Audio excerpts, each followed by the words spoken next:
With Fusion 360, you have the option to choose between parametric, direct, surface, or freeform modeling. In this tutorial, you'll learn first how to create a parametric model from a sketch. Let's get started. We'll start this lesson by modeling from sketches that were previously created. Let's start by invoking the extrude command. The extrude command will recognize that you have multiple shapes on the screen that could be consumed by the extrusion.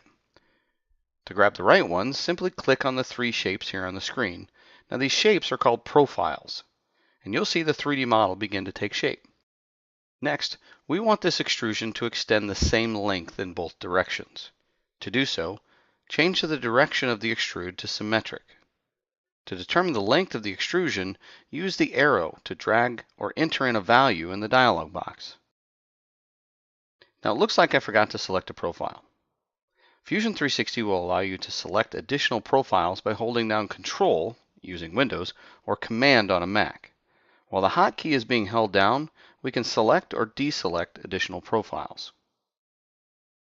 When a sketch is used for an extrusion, the sketch is automatically hidden in Fusion 360. This helps avoid clutter in your design environment. We can turn the sketch back on by expanding the sketches over in the browser. Click the light bulb to determine whether or not it's visible. We're going to use this first sketch to create another extrusion. Unfortunately, I can't select a profile because the body is in the way. That's alright. In Fusion 360, you can select things not visible by clicking and holding your left mouse button just for a second. What it'll display is the Select Other dialog. A list of items that are in that area will be presented to you. Here I can select the profile and choose Extrude. As we're creating this extrusion, we can choose different Boolean operations such as join, cut, intersect, and create new body or new component. In this case, we want this extrusion to join with the existing body. Let's extrude this profile 20 millimeters symmetrically. This will extrude the profile 20 millimeters in both directions, and if my math correct, that'll be 40 millimeters. Now let's create a new sketch by right-clicking on the sketch and selecting Create Sketch. We'll sketch two circles to be used for two different extrusions. One of the circles will have a diameter of 10 millimeters, and the other will be 24 millimeters.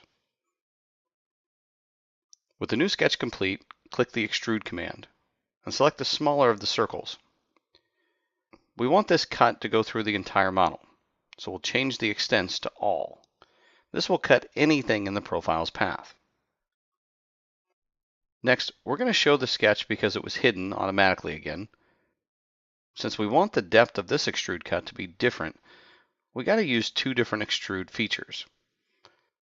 In this case, we want to extrude this profile -10 millimeters, since the profile runs into a body and will automatically change the operation to cut. But we'll always have the option to change it manually. The key thing here to take note so far is how many different times you can reference the same sketch for a different feature. Now we want to add this pocket to the other side as well. Rather than recreating the sketch on the other side and repeating the same series of commands, we can use the mirror feature. We'll go ahead and change the type of mirror to pattern features. Then we'll select the feature out of the timeline at the bottom of the screen. Next, we'll need to select the mirror plane, and in this case, we'll use one of the default origin planes from the browser. Next, we'll use the sketch at the bottom to extrude a cut through all. Just as before, we can select Extrude, select the profile, and drag it into the body. Fusion 360 will automatically change the operation to cut. We can change the extents to all to ensure that the cut goes all the way through the design, regardless of the changes that may be made later on down the road. Finally, we can add a few fillets to the internal corners. Let's invoke the fillet command. Pick the edges and notice that I can select edges through bodies that may not be visible without rotating. Adjust the radius to 5 millimeters and we have a finished rocker for the bike.